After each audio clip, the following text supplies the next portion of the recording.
बिस्मिल्लाहिर्रहमानिर्रहीम। अस्सलाम वालेकुम स्टूडेंट्स, मुझे उम्मीद है कि आप सब खैरियत से होंगे और आपकी ग्रामर लर्निंग बहुत अच्छी जा रही होगी। जैसा कि आपको पता है कि 10th सीरीज़ कंप्लीट करने के बाद हमने स्टार्ट की है अपनी parts of speech series. Parts of speech series में नाउन करने के बाद आज के लेक्चर में हम करेंगे इंशाल्लाह प्रोनाउन। आज का हमारा लेक्चर होगा लेक्चर नंबर 14, जिसमें हम डिस्कस करेंगे प्रोनाउन को। ठीक है, लेक्चर स्टार्ट करने से पहले मुझे आपसे यही कहना है कि अगर अभी तक आपने मेरे चैनल को सब्सक्राइब नहीं किया, यानी कि आप फर्स्ट टाइम आए हैं, तो kindly subscribe my channel and press the bell icon and select all so that you people may get updates of my videos. Thank you so much. Pronouns, जब हम सुनते हैं वर्ड प्रोनाउन तो हमें सुनने में भी, और अगर हम इसको देखें तो हमें लगता है कि नाउन से इसका कोई बड़ा करीबी ताल्लुक है। ठीक है, नाउन इसमें आ रहा है ना। ठीक है, तो वो क्या होता है ताल्लुक, अभी समझ लेते हैं। ठीक है, pronouns are words that take the place of nouns. ठीक है, ऐसे अल्फाज जो कि नाउन की जगह ले लें उन्हें क्या कहा जाता है, प्रोनाउंस। और प्रोनाउंस कौन से होते हैं और कितने होते हैं? I, we, they, you, he, she, it, ये सब क्या हैं? ये सब हैं प्रोनाउंस। ठीक है, टोटल 7 है। इंग्लिश ग्रामर में टोटल 7 प्रोनाउंस होते हैं। और प्रोनाउंस कौन से वर्ड्स होते हैं जो कि नाउन की जगह लेने। मज़ीद समझ लेते हैं। Pronouns are words that are used in place of nouns. हाँ जी, प्रोनाउंस ऐसे अल्फाज हैं जो कि किसकी जगह पे इस्तेमाल होते हैं, नाउन की जगह पे। इसके बाद इसको मज़ीद क्लियर करते हैं। ठीक है, a pronoun is one of the 8 main parts of speech. The word pronoun means on behalf of a noun, meaning that it stands in for a noun. ठीक है, क्या मीनिंग हुआ कि ये जो पार्ट्स ऑफ स्पीच है ना, उन 8 में से एक है प्रोनाउन। ठीक है, और ये किसकी जगह पे इस्तेमाल होता है, नाउन की जगह पे। ठीक है, यहाँ तक हमने समझ लिया प्रोनाउन, जो कि हमें पहले नहीं पता था, तो हम समझते थे पता नहीं क्या चीज़ होगी, और अभी आपने इसको फ्यू सेकंड्स में समझ लिया कि ये कौन से वर्ड्स होते हैं जो कि नाउन की जगह पे इस्तेमाल होते हैं। अब हम देखते हैं कि टाइप्स ऑफ प्रोनाउन कितनी होती हैं और वो कौन कौन सी होती हैं। ठीक है, possessive pronouns, personal pronouns, relative pronouns, reflexive pronouns, indefinite pronouns, demonstrative pronouns, interrogative pronouns, intensive pronouns और रेसिप्रोकल प्रोनाउंस। ठीक है, सबसे पहले हम करते हैं possessive pronoun. A possessive pronoun is a pronoun that expresses possession, ownership, origin, relationship, etc. जब हमने possessive वर्ड सुना तो हमारे माइंड में आता है कि ये तो मलकियत से रिलेटेड होगा। ठीक है, तो हाँ जी, जो प्रोनाउन क्या शो करें, किस चीज़ को एक्सप्रेस करें, पोजेशन को, ओनरशिप को, रिलेशनशिप को, ओरिजिन को, वो कौन से होते हैं, वो होते हैं पोजेसिव प्रोनाउंस। ठीक है, उसके बाद इसको मज़ीद इजी वर्ड्स में हम करते हैं। A possessive pronoun is used to show possession and belonging. ठीक है, ऐसा प्रोनाउन जो कि पोजेशन और बिलोंगिंग को शो करे वो कौन सा होगा? Yes, possessive pronoun. Possessive pronouns are used to show possession and belonging. अब हम देखते हैं कि पोजेसिव प्रोनाउंस होते कौन कौन से हैं। Mine, your, his, her, our, their, my, ये सब क्या होते हैं? ये होते हैं पोजेसिव प्रोनाउंस। ठीक है, एग्जाम्पल्स देखते हैं कि एग्जाम्पल्स में हमें कैसे पता चलता है कि ये पोजेसिव प्रोनाउंस हैं। जब हमने ये वर्ड्स अच्छी तरह समझ लिए, ठीक है, आपने रट्टा नहीं लगाना, ठीक, आपने इनको समझ लेना है। अब देखते हैं एग्जाम्पल्स में। That book on the shelf is mine, shelf पर रखी वो किताब मेरी है। अब इसमें कौन सा वर्ड मलकियत को शो कर रहा है, पोजेशन को शो कर रहा है, बिलोंगिंग को शो कर रहा है? हाँ जी, आपको पता चल गया ना, माइन। ठीक है, उसके बाद है दिस इज़ योर लेसन, ये आपका सबक है। हाँ जी, इसमें कौन सा वर्ड है? Your. Yes, that is her car and this one is mine, वो उसकी कार है और ये मेरी है। यहाँ पर कौन से वर्ड्स हैं जो वो पोजेशन को शो कर रहे हैं? बिल्कुल, आपको समझ आ गई, हर और माइन। अब हम करते हैं नेक्स्ट, पोजेसिव प्रोनाउंस को अच्छी तरह समझ लेने के बाद समझ आ गई है ना कि वो अल्फाज जो नाउन की जगह पे यूज़ हों उन्हें क्या कहते हैं? प्रोनाउंस। उसके बाद हमने वर्ड्स देख लिए, mine, your, his, her, our, their, my. अब हम देखते हैं कि पर्सनल प्रोनाउंस कौन से होते हैं। जब हमने पर्सनल से पहले आप समझ रहे कि बस पर्सन, ठीक है, तो हमें क्या हुआ कि इसमें कोई पर्सन्स का जिक्र भी तो हो सकता है। ठीक है, तो अब समझ लेते हैं कि पर्सनल प्रोनाउंस क्या होते हैं। Personal pronouns are pronouns that are used to refer people and sometimes animals. हाँ जी, ज़्यादातर तो ये पीपल को रिफ़र करते हैं, पर्सन्स को रिफ़र करते हैं, उनको बयान करते हैं, लेकिन कभी कभार बसा औकात ये एनिमल्स को भी रिफ़र करते हैं। A personal pronoun is a pronoun that is associated primarily with a particular person in the grammatical sense. ऐसे प्रोनाउन जो किसी पर्सन के साथ ग्रामेटिकली, ठीक है, एसोसिएट हो जाएं, उन्हें क्या कहा जाता है, पर्सनल प्रोनाउन कहा जाता है, जिनका ताल्लुक किसी पर्सन से हो जाए। और वो कौन से होंगे, ठीक है, first person, second person, third person. हाँ जी बिल्कुल, फर्स्ट पर्सन। अब आपने परेशान नहीं होना कि ये पता नहीं कौन से, यानी कि मैं और हम, आई और वी। सेकंड पर्सन कौन हो गया, यू, ठीक है, और थर्ड पर्सन कौन हो गया, ही, शी, इट, दे, ठीक है, यानी कि सबसे पहले मुतकल्लम आई वी, ठीक है, फिर जिससे हम बात कर रहे होंगे, ठीक है, वो आप भी हो सकते हैं और तुम भी, और इंग्लिश में एक ही वर्ड होता है, यू नो ना, यू, ठीक है, और गायब यानी कि ही, शी, इट और दे, ठीक है। उसके बाद हम इसको मज़ीद समझते हैं। A personal pronoun is a simple substitute for the name of a person. हाँ जी, ये तो हमारा सारा मामला ही हल हो गया, हमें समझ आ गई पर्सनल प्रोनाउन किसका सिंपल सब्सटीट्यूट है, name of a person. Personal pronouns are short words used to represent people और थिंग्स, ठीक है। I, you, he, she, it, we, they, me, us, them और पर्सनल प्रोनाउंस, ठीक है, ये सारे क्या हैं, पर्सनल प्रोनाउंस। एग्जाम्पल्स करते हैं। It is not your responsibility, यह आपकी ज़िम्मेदारी नहीं है, ठीक है, इट हो गया। His father is not a lawyer, उसके अब्बू वकील नहीं हैं। किसी पर्सन को शो कर रहे हैं ना, ठीक है, उसके पर्सन है ना, लेकिन हमने उस पर्सन का नाम नहीं लिखा, समझ आई, ठीक है, तो उसके लिए हमने क्या यूज़ किया है, हिज। तो हिज क्या है, पर्सनल प्रोनाउन, ठीक है। ही इज़ गोइंग आउटसाइड, ठीक है, वो बाहर जा रहा है। अब हमने किसी के नाम की बजाय क्या, किसी लड़के के नाम के बजाय क्या यूज़ कर लिया है, ही।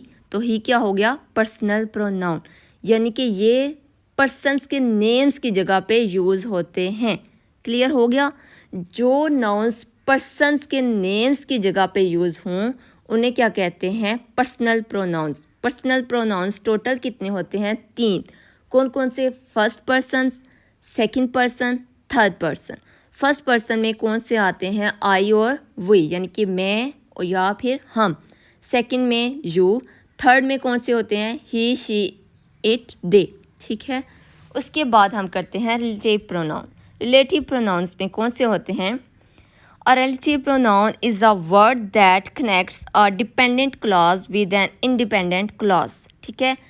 ऐसे प्रोनाउन जो कि किसी डिपेंडेंट क्लास को इंडिपेंडेंट क्लास के साथ जोड़ दें उन्हें क्या कहा जाता है, relative pronoun.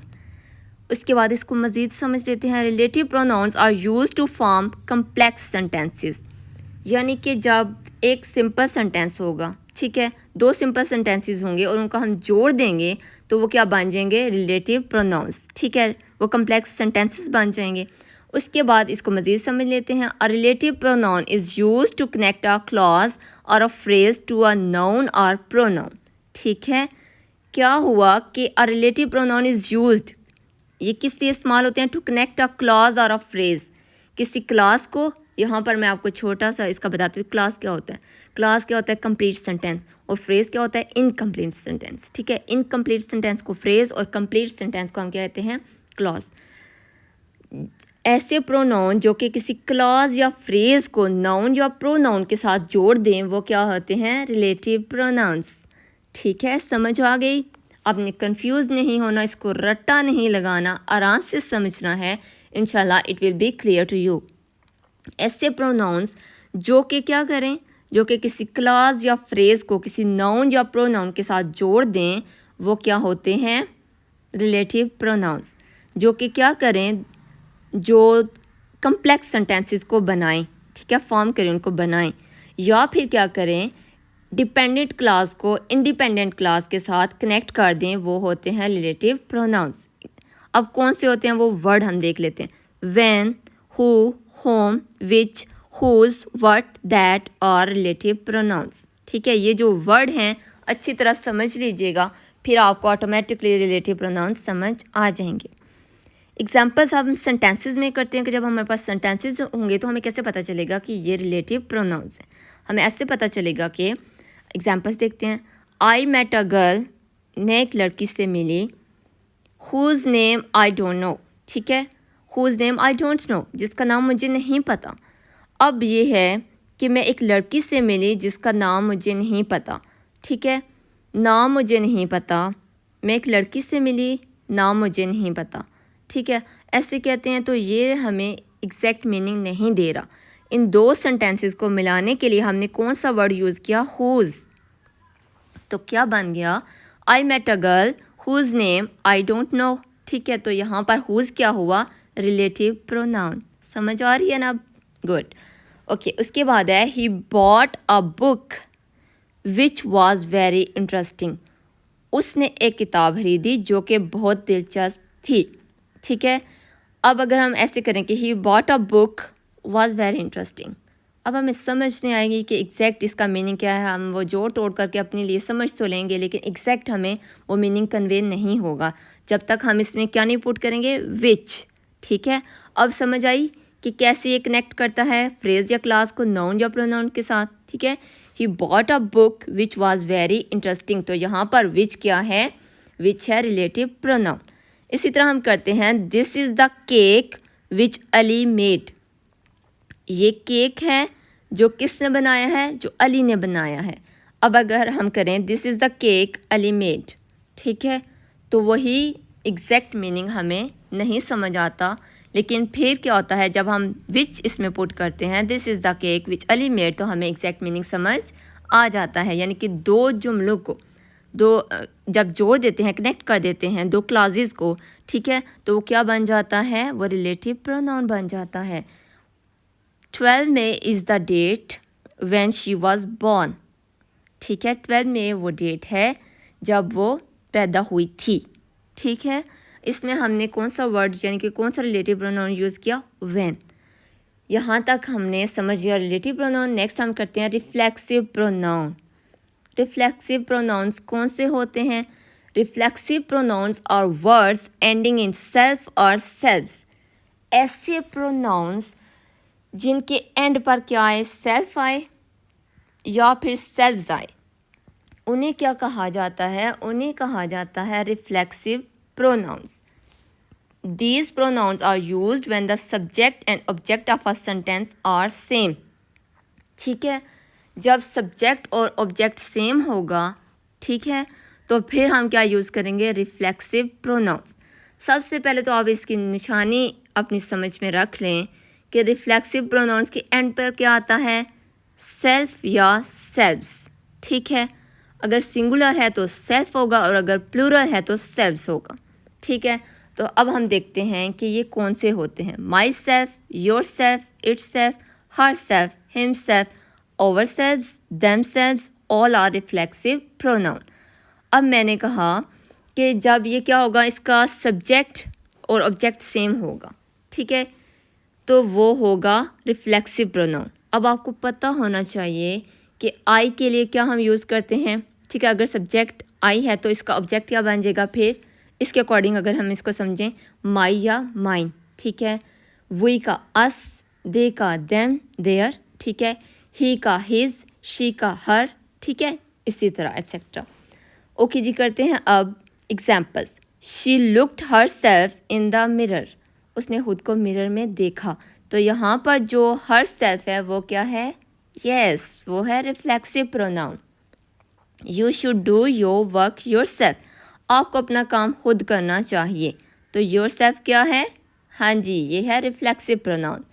The cat crosses the road itself, cat खुद क्रॉस करती है रोड।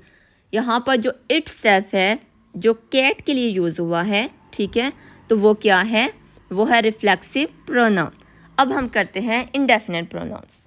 रिफ्लेक्सिव की समझ आ गई ना कि ऐसे प्रोनाउंस जिनके एंड पर क्या होगा सेल्फ या सेल्फ्स, तो वो कौन से होंगे reflexive pronouns.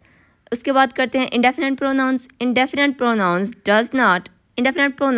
Does not refer to any specific person, thing और अमाउंट। ये भी बहुत इजी हो गया कि ये किसी खास शख्स, चीज़ या अमाउंट को शो नहीं करते, ठीक है। जैसे कि कौन से होते हैं indefinite pronouns, all, some, somebody, anyone, anywhere, nothing, everybody, all are indefinite pronouns, ठीक है, जो जनरली हम यूज़ करते हैं वर्ड्स, ठीक है। अब देखें सम कहते हैं जब हम, ठीक है, किसी चीज़ की मिकदार के लिए हमें नहीं पता होता एग्जैक्ट क्या है, ठीक है, स्पेसिफिक हमें नहीं पता, जनरली हम कह देते हैं सम, ठीक है, या ऑल कह देते हैं सब के लिए, तो क्या होगा, वो कौन सा होगा इंडेफिनेट प्रोनाउन। तो एग्जांपल्स इसकी समझ लेते हैं, हम जब प्रैक्टिस करेंगे तो आपको अच्छी तरह समझ आ जाएंगी। समवन एट माई लंच, अब किसी का नाम नहीं लिया गया, ठीक है, किसी ने मेरा लंच खा लिया। द वाटर स्प्लैश्ड एवरीवेयर, ठीक है, यहाँ पर किसी एक जगह की बात नहीं की गई जहाँ पे वाटर स्प्लैश हुआ, यानी कि हर जगह पर, ठीक है। From my point of view all are equal, ठीक है, मेरे नुक्ते नज़र से सब बराबर हैं। अब 1 2 3 4 5 लोगों का नाम नहीं लिया गया, उसके लिए क्या टर्म यूज़ कर लेगी, क्या वर्ड यूज़ कर लिया गया, ऑल, ठीक है। तो ऐसे प्रोनाउन जो कि special persons, specific persons, things और अमाउंट्स के लिए नहीं होते, उन्हें क्या कहा जाता है, उन्हें कहा जाता है इंडेफिनेट प्रोनाउंस, जो कि जनरल होते हैं, ठीक है, जनरल टर्म्स के लिए यूज़ होते हैं। उसके बाद जी हम करते हैं demonstrative pronoun. A pronoun that is used two point two something specific is called demonstrative pronoun. O yes, ये तो बहुत आसान हो गया कि जो प्रोनाउन स्पेसिफिक पर्सन, प्लेस और थिंग को करेंगे एक्सप्रेस, ठीक है, उसको पॉइंट करेंगे, वो कौन से होंगे demonstrative pronoun.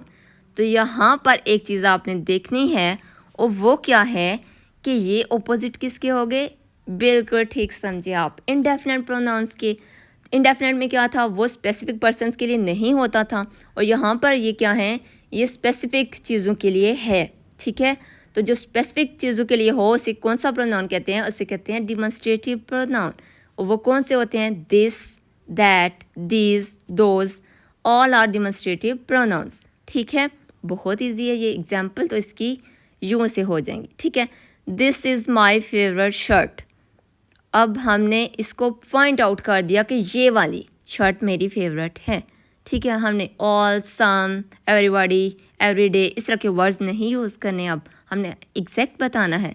That is my book, वो मेरी किताब है, ठीक है।